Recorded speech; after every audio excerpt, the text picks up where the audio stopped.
Throughout their successful journey across the Delta Quadrant, Voyager not only recorded their contact with other species, but also their exploration of stellar phenomenon, such as a planet once populated by a pre-warp civilization that was wiped out by an explosion of polaric energy. This event was so devastating it created subspace fractures, which were inadvertently used by Captain Janeway to travel into the past, where she learned it was the crew's attempt to rescue her which caused the explosion, and so found a way to stop it from occurring and save the planet. When Voyager found a wormhole leading to the Alpha Quadrant, they began to hope it might take them home, but they soon learned that it was a temporal micro-wormhole, which led 20 years into the past and was too small for their ship.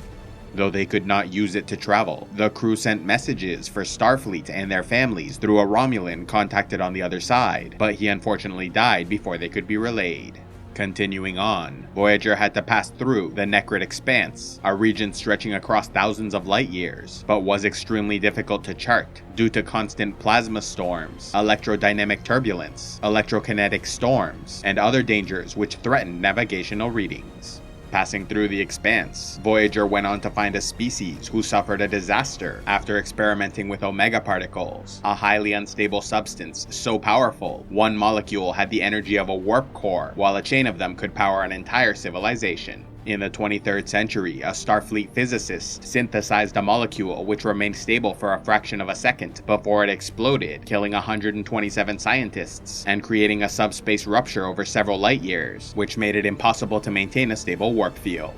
The Borg Collective, cybernetic beings native to the Delta Quadrant, who reproduced by assimilating other species, were also familiar with Omega, believing it to be the pinnacle of perfection, and lost 29 vessels as well as 600,000 drones in their own experiments to create a single molecule, which lasted 1/1,000,000th of a nanosecond before it destabilized. Though both the species they encountered and the Borg believed Omega should be harnessed, the captain was duty-bound to destroy it because of a standing order from Starfleet to eliminate it wherever encountered. While traveling through a largely empty part of space, which stretched across 200 light-years, Voyager suffered power failures, but were rescued by a Malon freighter, who led them to a spatial vortex which could transfer them to the other side of the region.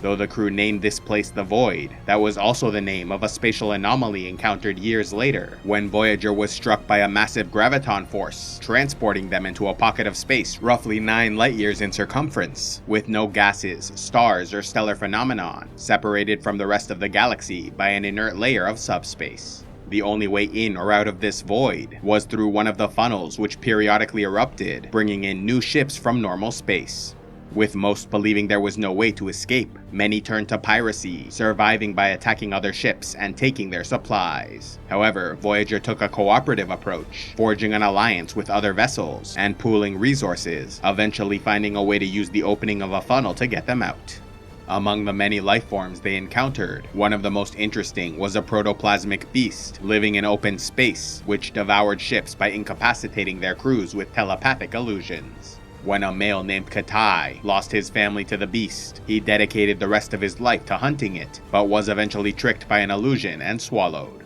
Yet once within, he found the starship Voyager, which was recently consumed, and worked with the crew member 7 of 9 to get the beast to expel both ships. Once free, Katai again flew towards the beast, continuing the hunt. During their time trapped in chaotic space, Voyager discovered it was a region that intersected the normal space-time continuum at the 18th dimensional gradient, and as a result, the laws of physics were in a state of flux, making navigation near impossible. Fortunately, a species native to chaotic space contacted Voyager and helped them escape.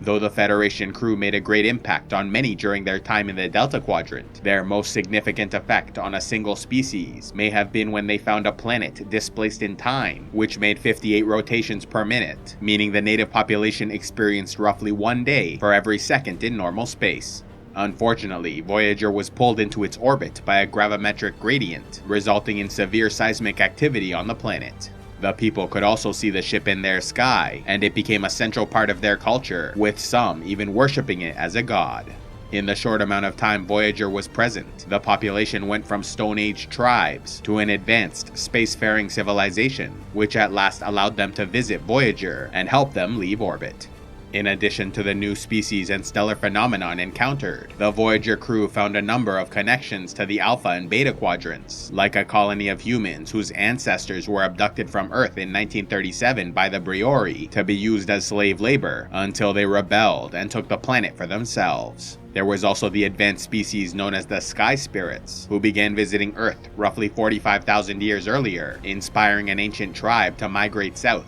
and populate the Americas. During a mission to Rakosa 5, Voyager was forced to disarm a dreadnought missile threatening to destroy an innocent world, as the weapon had its origins in the Alpha Quadrant, created by the Maquis as a superweapon to use against the Cardassians. While investigating a strange power reading among the Bronze Age civilization of the Takarians, Voyager found 2 Ferengi from the Alpha Quadrant ruling over the planet. While attempting to escape from the USS Enterprise, the Ferengi traveled through the Barzan wormhole and became trapped in the Delta Quadrant, where they found their way to the planet of Takar, inhabited by a pre-industrial civilization with a prophecy that stated 2 great sages would appear on wings of fire to lead them. Using this story to their advantage, the Ferengi posed as these mythical figures and convinced the population by using transporter technology to perform miracles. Once in charge, they created a financial empire by exploiting their followers, and transformed Takarian society by extolling the virtues of greed, materialism, and the rules of acquisition. A highly advanced reptilian species who lived aboard an enormous city ship, the Voth had a history dating back millions of years when they originated on Earth, evolving from the Hadrosaur to develop a spacefaring civilization which left the planet and settled in the Delta Quadrant. Yet while some Voth scientists understood and accepted the genetic evidence presented by their examination of humans, the government denied and censored their work in favor of upholding their mythological beliefs that they were the first intelligent species to evolve in the region and therefore were its rightful rulers. To the surprise of many, the Voyager crew soon discovered another Starfleet ship in the Delta Quadrant called the USS Equinox, a short-range research vessel transported from Federation space by the Caretaker in much the same way as the others.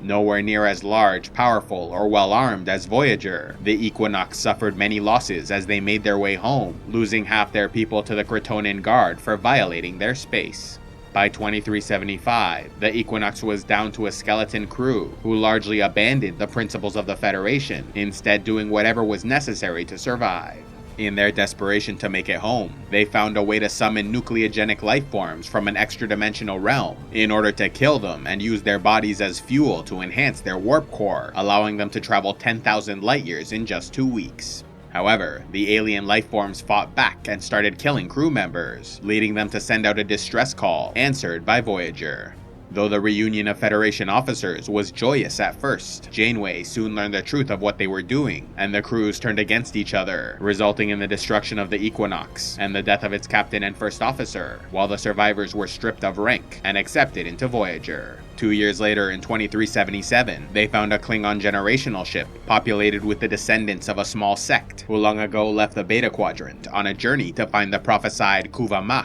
a savior they believed would lead them to a new homeland. When they encountered Voyager in the Delta Quadrant and learned that their chief engineer B'Elanna Torres was a pregnant half-Klingon, the captain destroyed his own ship so they could stay aboard the Federation vessel and await the birth of their savior. The Klingon captain later revealed he was not really sure if the child was the Kuvamah, but felt their journey had to end, and with the help of Voyager, they settled a new world. Having a significant impact on many while serving aboard Voyager, B'Elanna also spent time on a pre-industrial world, where her presence inspired a writer to create a series of plays about the Starfleet crew, which encouraged their local ruler to avoid war and make peace with his enemies. Coming across a ruined planet with only a small population of survivors living underground, Voyager was shocked to learn that the Earth space probe, Friendship 1, launched in 2067, ended up crash landing on this world. The pre-warp civilization native to the planet had no knowledge of such technology, but were able to reverse engineer it and start experimenting with antimatter, leading to a terrible disaster which destroyed them.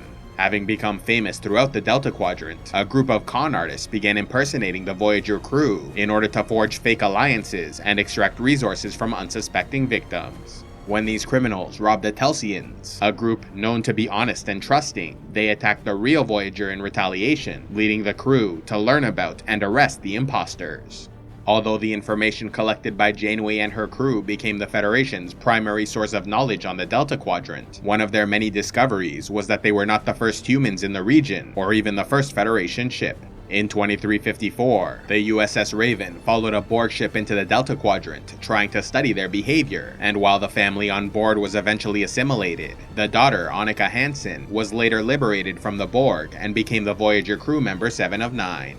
Though they survived hostile encounters, the greatest threat in the Delta Quadrant was without a doubt the Borg Collective, who held a vast region of space and used transwarp technology to travel to other parts of the galaxy. Fortunately, Voyager had more opportunities to study them than anyone else in Starfleet, and so were able to find ways of upgrading their weapons and shields to deal with this threat. For a brief time, they even allied with the Collective in order to defeat an even greater threat posed by the Undyne, also known as Species 8472, who were native to fluidic space, another dimension which was invaded by the Borg, only for them to be quickly overpowered and chased back into the Delta Quadrant. Though their hostility with the Borg remained after the war ended, the Undyne later made peace with Voyager and established diplomatic relations. Although at the time Voyager believed the Undyne to be the larger threat, some saw them as heroes because they were taking on the hated Borg. Among these people were Species 116, which were all wiped out but for one survivor, who went on a mission of vengeance against Voyager, blaming them for helping the Collective win the war, which in turn allowed them to continue assimilating innocent worlds.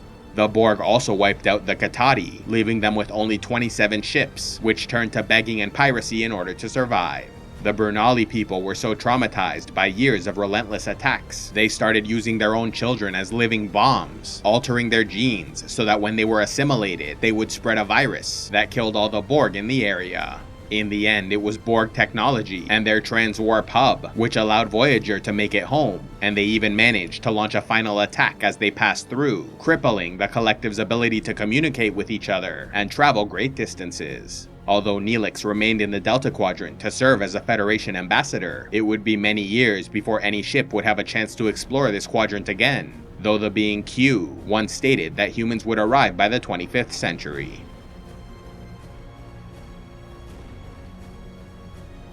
A special thanks to all those who contribute to CivilizationEx, like Ishmam Ahmed of Shamidiana, the Winter Sorceress, Madam Faith of House Scarisbrick, Sir Dayron of House Ashford, and Christ Walder the Crimson Shadow. If you'd like to help CivilizationEx, click on the Patreon link, and please be sure to like, subscribe, and turn on notifications to see more.